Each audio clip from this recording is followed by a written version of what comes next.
Hey there, Orioles fans. Today is Thursday, June 2nd, 2022, and welcome back in to the Locked On Orioles podcast, part of the Locked On Podcast Network, your team every day. As always, I'm your host, Connor Newcomb. And coming up on today's episode, we start by recapping an Orioles victory as the O's even the series with Seattle with a 9-2 victory over the Mariners. I'll get you the 5 things you need to know from a pretty impressive Orioles win.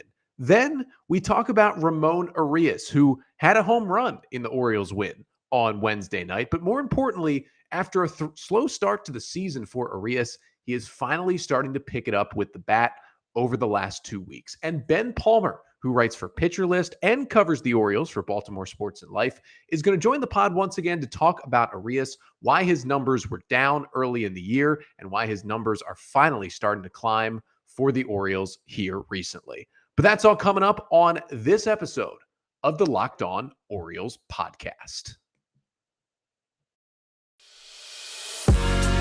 You are Locked On Orioles, your daily Baltimore Orioles podcast. Part of the Locked On Podcast Network, your team every day.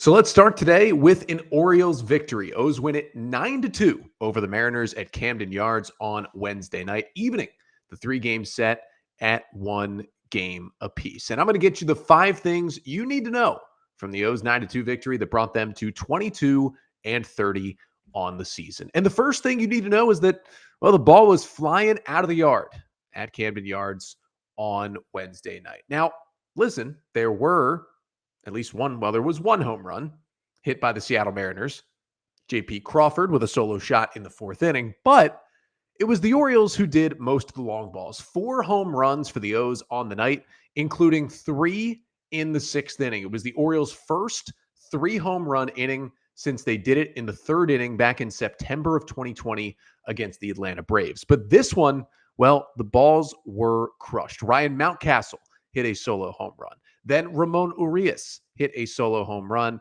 And then a little later in the inning, it was Trey Mancini who hit a 2-run home run to put a 5 spot on the board and basically break it open. It went from 4-2 to 9-2 in that inning. And it was pretty nice for Trey, who in his last at-bat in the 5th inning had hit a ball off the very top of the new giant wall in left field, which would have been a home run in every other ballpark and would have been a home run last year at Camden Yards, but hit it off the very top of the wall. It was 411 feet, 106.4 miles per hour off the bat, a 920 expected batting average, ended in a double.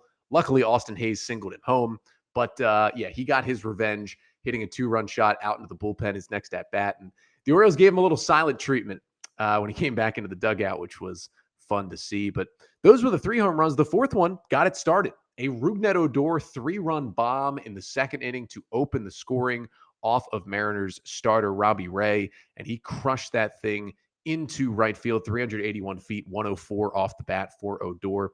And that's what they did. Pretty impressive 6th inning. Urías and Mountcastle each hit it over 105 miles per hour off the bat. Urías 409 over the big wall and left. Mountcastle 426 in terms of feet and distance traveled over the wall in left. Fun to see the ball fly out of the yard. Second thing you need to know in this one, sticking with the offense, although he didn't go yard in this one, big bounce back game for Cedric Mullins, who went 2 for 5 with a double, a single, an RBI, and 3 hard hit balls on the day for the Orioles. And it was a tough matchup for him with a really good lefty in Robbie Ray on the mound. But Mullins did get 1 hit against Ray and then had an RBI double later in the game once Ray had left. But the swings looked good. Again, 3 hard hit balls for Mullins in this one, who has been struggling just a little bit, but seems like, at least one to turn it around. And that double he hit to right field was scorched 108 off the bat on his double. He certainly hit the ball hard in this one.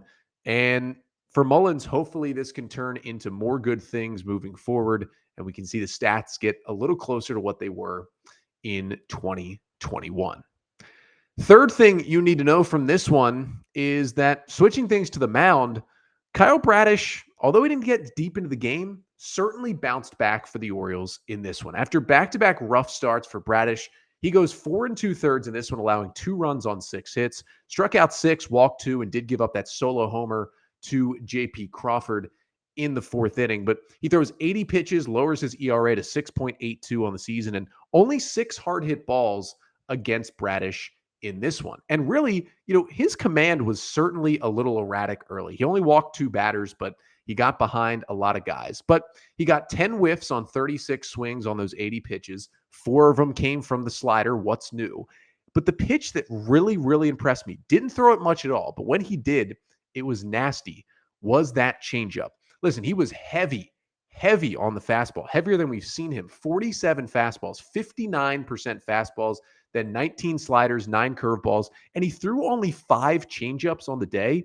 But those 5 changeups were absolutely nasty. He threw one of the 5 changeups for a ball, and the other 4 changeups were pretty good. 2 of them were taken for called strikes, and 2 of them were completely nasty 91-mile-per-hour changeups that were swung and missed at by lefties running down and away out of the zone. And again, it's his least used pitch, only threw 5 of them out of 80 pitches tonight.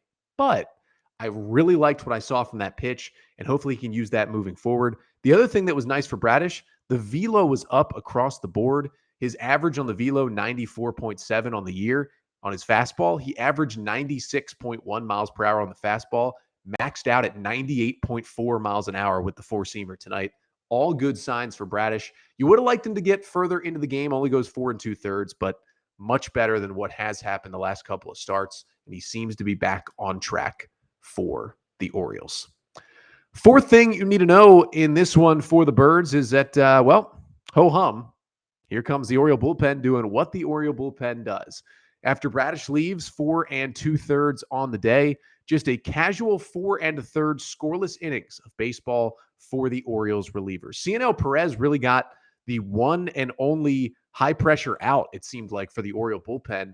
Came in a 3-2 game with runners on 1st and 2nd and 2 outs in the 5th when Bradish left, and got a little pop-up to end the inning off the bat of J.P. Crawford. Came back out, put up a 0 in the 6th. They turned it over to Felix Bautista, who did walk a batter. The command was not great, but he got a big double play to get himself out of a jam in the inning. And then came Keegan Aiken, who really kind of struggled a bit for the first time all season when he pitched Saturday in Boston. Came back for the first time since then. Easy money for Aiken. 6 up, 6 down. Now, it wasn't a high leverage spot. It was 9-2 in the 8th when Aiken entered, but 6 up, 6 down with a strikeout, just 18 pitches to close out the 9-2 win for Keegan Aiken, who just continued to do what he's done all season, throw a whole lot of strikes and throw the fastball for strikes, throw good sliders. It was just all the goods again for Aiken, who after giving up 2 runs his last time out, just goes out there and lowers his ERA once again. Still kind of can't believe it's happening, but Aiken has a 1.60 ERA. And the 5th and final thing you need to know actually doesn't have to do with the Orioles game, as they beat the Mariners 9-2 on Wednesday night. It had to do with what was going on in AAA Norfolk. Grayson Rodriguez made his 11th AAA start of the season. And as I talked about on Wednesday's episode, I thought this would be Grayson's last AAA start. I predicted him to make his Major League debut next Tuesday at Camden Yards against the Cubs. Well, we may have to hit the brakes on that one. Grayson was cruising once again, 5 scoreless innings for him. He comes back out in the 6th inning for Norfolk, gets 2 outs on 2 pitches, but the second pitch he throws, which ended up being a fly out to left field for the second out of the inning, it was a fastball that registered only 89 miles per hour on the gun. That's a little concerning because Rodriguez averages in the mid-90s and gets up to 97 and 98 sometimes with the fastball. So when he throws 89, you become concerned. He stayed out there for a little bit, got the ball back from his infield, turned around, and then out comes Buck Britton, the manager, Justin Ramsey, the pitching coach, and the Norfolk Tides athletic trainer all come out to the mound, joined by the catcher and the infield. They chat with Rodriguez for a while. He never tries to throw a warm-up pitch. He was never shaking anything out. The trainer didn't even really examine him at all on the mound, and he just walks out of the game after 5 2/3, pretty dominant innings, scoreless, that allowed just 2 hits, did not walk anyone, had 6 strikeouts, and comes out of the game. So the initial report, about a half hour later from Andy Koska of the Baltimore Sun, saying a source told him that it was a cramp for Grayson Rodriguez, that he felt a cramp in his back and that he would undergo further testing. And then the Orioles announced later in the night that it was lat soreness for Grayson Rodriguez, a lat injury, also, a back injury, but a little more specific. They put it with a lat injury. And I thought the best look at it came from Dan Connolly of The Athletic, who tweeted a little more context for the lat injury for Rodriguez. Said lat discomfort in the shoulder and back area is something lefty John Means has dealt with over the years. Sometimes he pitched through it. Other times he spent time on the IL. Until they get further tests, it's impossible to know whether Grayson Rodriguez will miss time with it. But I will tell you this, even if it's a simple little, basically non-injury, I can almost guarantee you that with Rodriguez leaving this start, he is not going to be starting next week in Camden Yards. I can almost assure you he's going to make at least one more AAA start. Even if he doesn't go on the IL, even if he's okay, they're probably going to be cautious, have him start at least one more time in Norfolk after this. Just really unfortunate. Obviously, we'll wait for more testing to see how severe the injury is. Hopefully it's nothing. Maybe he misses one start and then he's back to ready to go and we see him in Baltimore soon. But he was so close. And I really did think this would be his last AAA start. We'd see him pitching for the Orioles next week. Just seems like that's not going to happen now. And hopefully the injury is not too severe. But whenever we get an update on Grayson Rodriguez, of course, we will have it for you right here on the pod. But switching things back to the major league level, O's win 9-2 on Wednesday night. And Ramón Urías hit another home run, his second in 3 games, gave Urías his only hit of the night. He also struck out twice, 1 for 4 with the solo homer, but he did have 2 hard hit balls. He crushed that home run to left field off of Sergio Romo, and his offensive stats continue to creep up and up after kind of a slow start to the season. And coming up after the break, Ben Palmer is going to join us, who's been on this pod a few times before, an Orioles fan who writes for Pitcher List, covers fantasy baseball over there, but also now writes for Baltimore Sports and Life, covering all things Orioles. And Ben's going to join us to talk about what led to Ramón Urías' slow start this year, why his expected stats were much better than his actual stats, and what has changed for Urías over the last 2 weeks that has helped him break out of this slump, and what we could expect from Ramón Urías going forward in this 2022 season. So that's all coming up with Ben Palmer coming up right after this. But first, got to tell you about rockauto.com, which is the best place for all the parts your car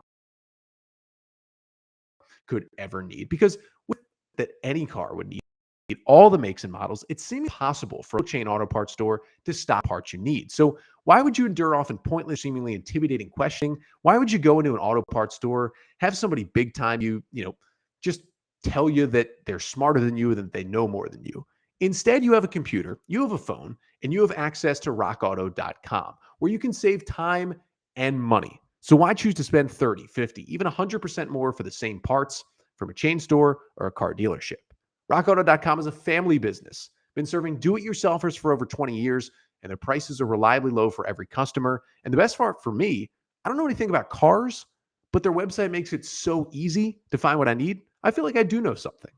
So go to rockauto.com right now and see all the parts available for your car or truck.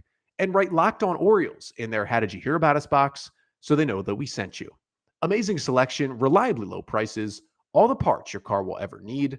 RockAuto.com.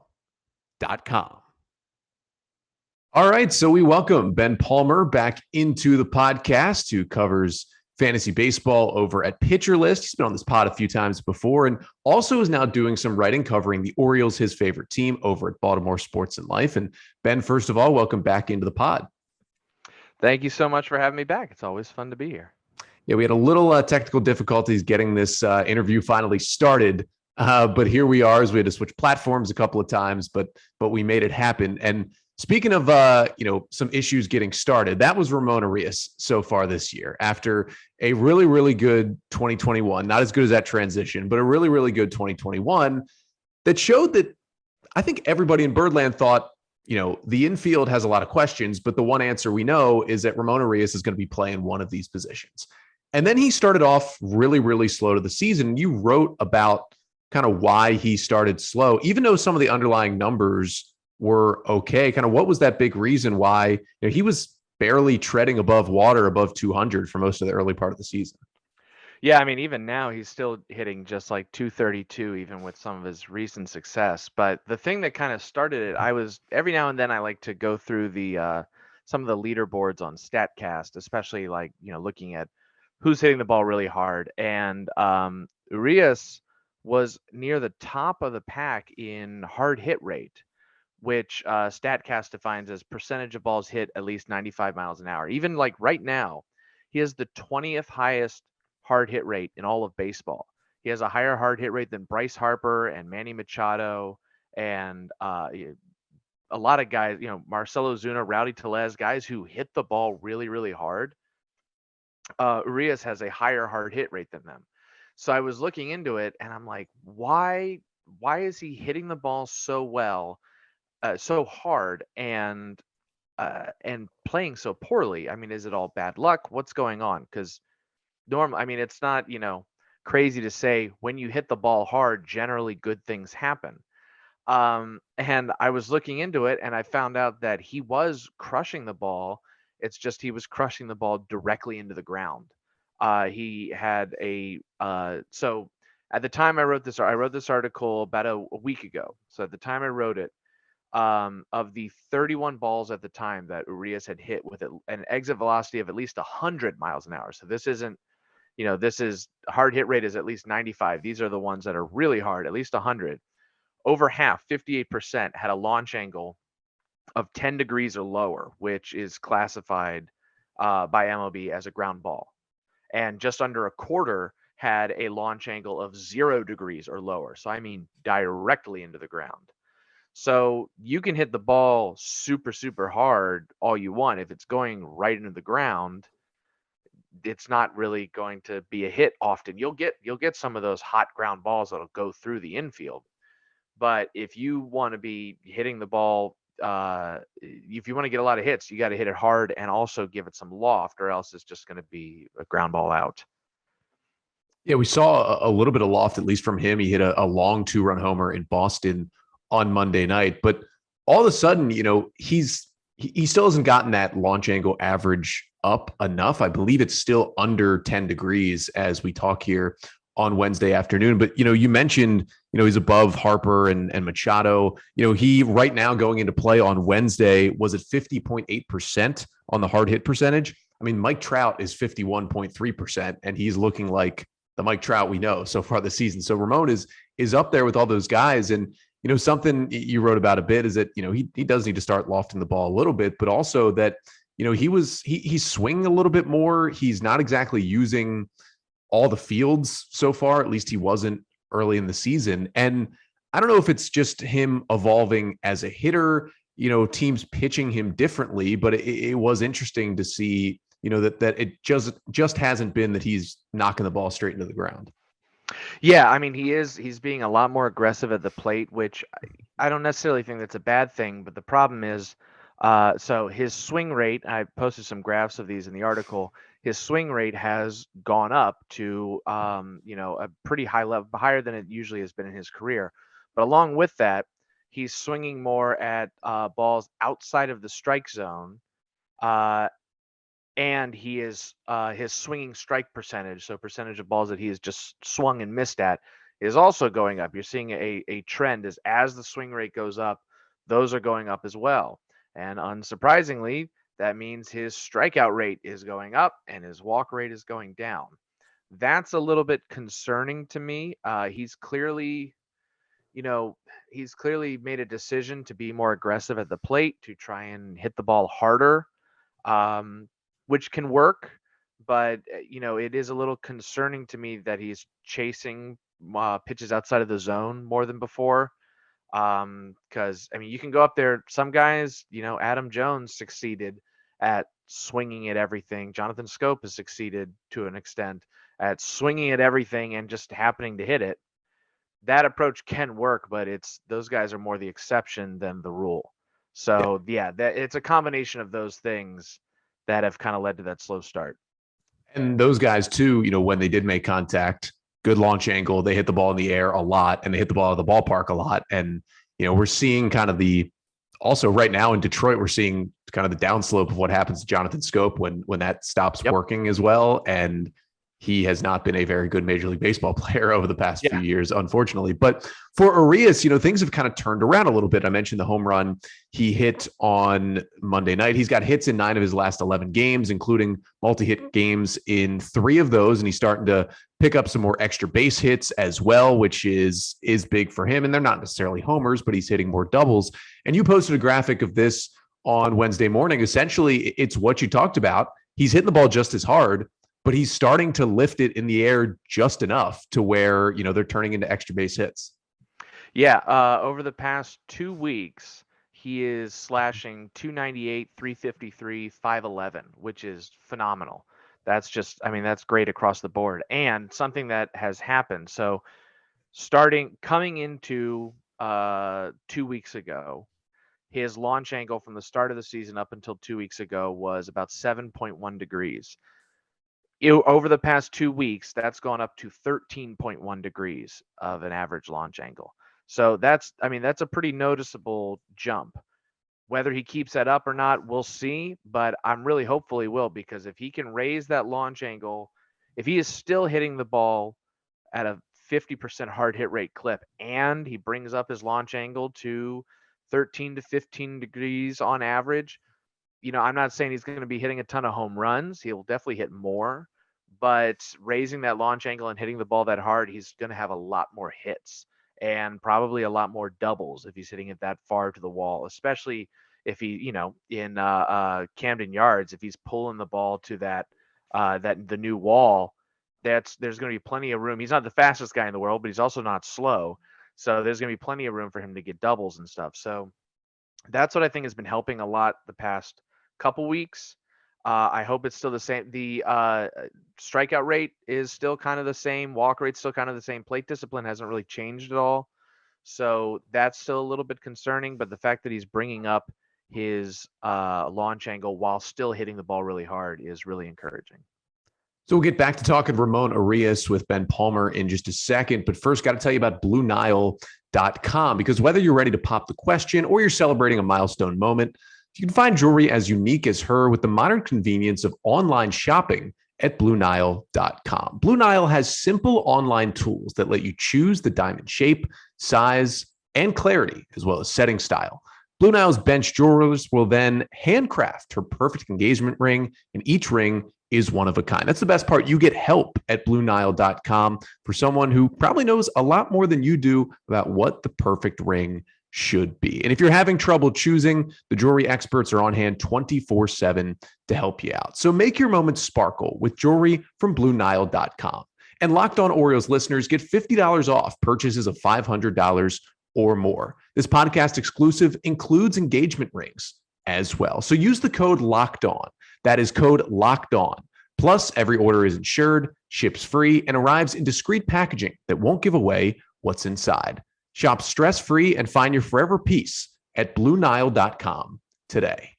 So we're here with Ben Palmer of Pitcher List, who's also doing some writing over Baltimore Sports and Life covering the Orioles, and wrote about Ramón Urías, his slow start, and what's helped him pick it up a little bit. So we've dove into the numbers here about why he started slow, and a lot of people have talked about the expected batting average for Urías as well, which has been way higher than his actual batting average all season. So the question kind of becomes now, all right, maybe the swinging strike rate is still a little high, the walks are a little down, but he's hitting the ball hard still. He's lofting the ball and he's getting more hits. So as we look down the road for Ramón Urías, who I think put himself in a more questionable position moving forward with the Orioles with this slow start, where do you see him falling in for the rest of the year? The O's have kind of shown us that they don't really want to play him at shortstop, but they want him in the lineup. So do you see him being a guy who, with some competition, not a lot of competition coming this year, do you see him being a guy that's in there pretty much every day for the rest of the season?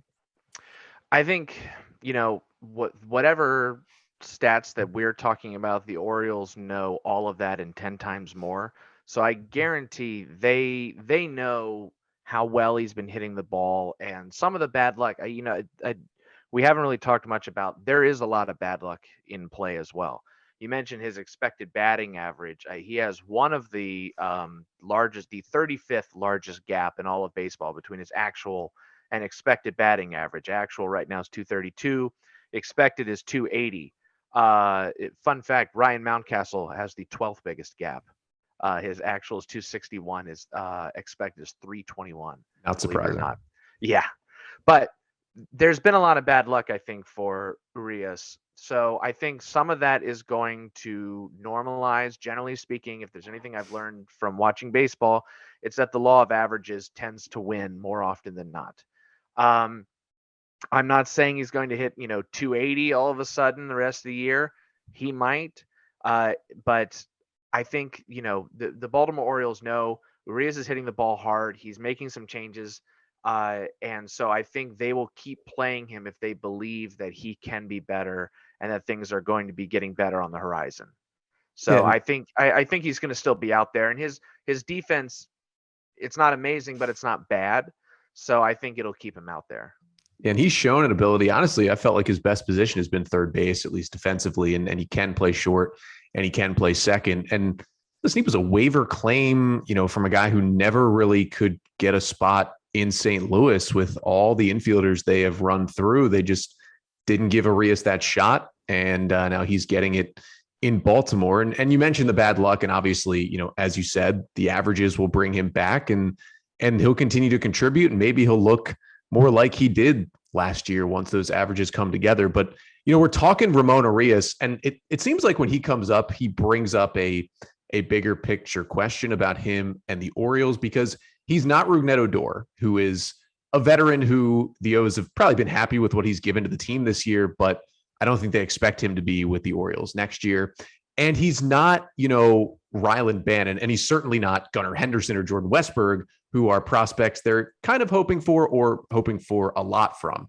He is right smack dab in the middle with, kind of a guy like Jorge Mateo.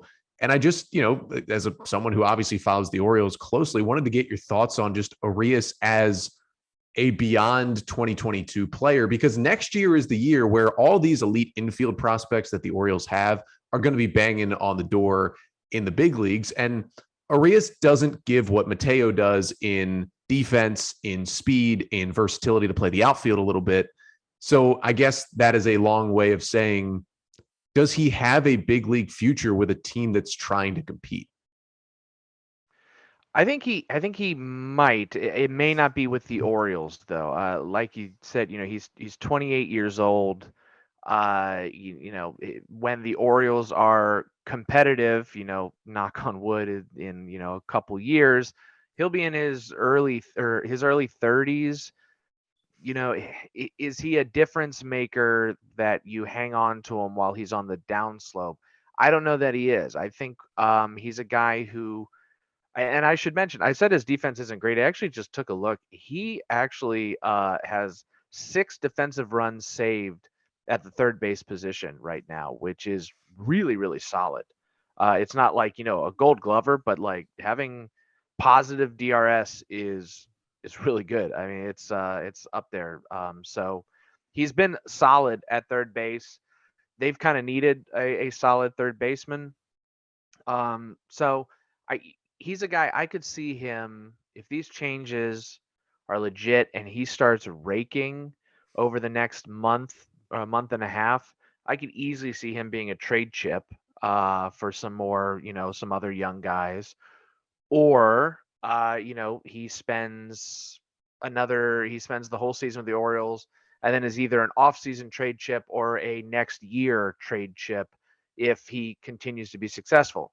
If he doesn't, these changes don't stick and he starts hitting like 200 again, then you cut your losses. And it's not like he was this top prospect that we invested a whole lot in. He was a waiver claim, and we're happy with what we've got so far. So I could see that. I don't see him being on the Orioles in 4 years, when all the prospects are up and like that's our chance at being a competitive team.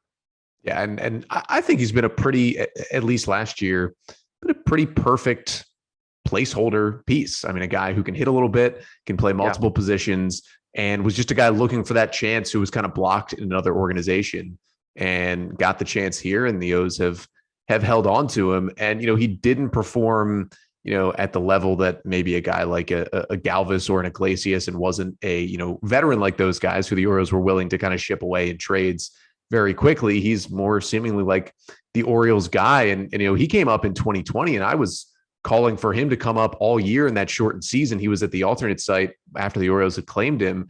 And he came up and, hit pretty well in like that 1 week he was up. And I couldn't believe that guys like Andrew Velasquez and Pat Faleco were getting at bats over him all year. And then he showed that he deserved it last year. Now he's starting to show it as well. And Ben, last thing before I let you go, you're looking at all these advanced numbers on Ramón Urías. As you watch him kind of the rest of the year, we obviously watch the hard hit rate because it continues to get better and better. But you talked about a couple of different things in terms of the swinging strike and his walk rate and the launch angle. What's one thing that O's fans should kind of pay attention to? What's one of those stats that really may be the most important for him to at least getting back to the production we saw at times last year? Yeah, pay attention to how many ground balls he's hitting. Because if that launch angle rise doesn't stick, you're going to start seeing a whole bunch more balls right into the ground. So you pay attention to that, and also pay attention to just how much he's swinging at pitches outside the strike zone. That is definitely, it's rare for somebody to have a very high chase rate and be successful, because then pitchers can know, oh, well, I don't need to throw a strike to this guy, and they'll just start throwing outside the strike zone all the time. So those are the two things I would pay attention to. Also, I got the leaderboards on defensive runs saved among third basemen. Right now, the leader is Nolan Arenado, no surprise, with 8. And Urías has 6. So pretty solid third baseman so far. I mean, that's 6 is more than what Anthony Rendon has. It's more than Machado, more than Matt Chapman. I mean, more than Machado. More than Machado so far. It's early, but I mean that just kind of speaks to he's been pretty good on defense. But yeah, anyways, plate discipline and ground balls. That's what I would be paying attention to with Urías. Yeah, it's been fun to at least see him start to break out of it a little bit over the past couple of weeks, which you talked about, Ben, and hopefully that continues, because now with Adley Rutschman up and the lineup looking a lot more. Basically, it's just looking a lot better with Adley Rutschman in the middle of it. Yeah. If Ramón Urías is hitting 7th and is producing, this lineup becomes a lot scarier, as we saw at times, especially in Boston over the weekend. But Ben, thank you so much for joining us once again. Let everybody know where they can follow you on Twitter and where they can find your writing, whether it's at Pitcher List or BSL or wherever it may be. Yeah, absolutely. Thank you so much for having me. I'm on Twitter at Ben J. Palmer. And yeah, I'm writing for Pitcher List, doing lots of fantasy writing and other, non-fantasy writing over there. I do a lot of, big research pieces and stuff over there too, every now and then.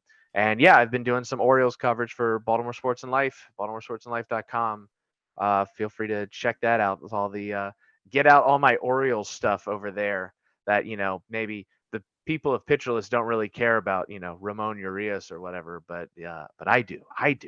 Yeah, people of Baltimore Sports and Life do too. And the listeners of Locked On Orioles, they care about it as well, which is why we had you on. But Ben, thank you so much. That was Ben Palmer of Pitcher List and Baltimore Sports and Life, talking all things Ramón Urías as his bat starts to heat up. We'll be back for one more episode this week coming up on Friday, recapping the final game between the Orioles and the Mariners. A little Farm Friday segment. Take a look down in the minor league system to see who's been performing well over the last couple of weeks for the O's, and then preview the weekend series between the Orioles and the Guardians in Baltimore. But until then, I'm Connor Newcomb, and this has been the Locked On Orioles podcast, part of the Locked On Podcast Network. Your team every day.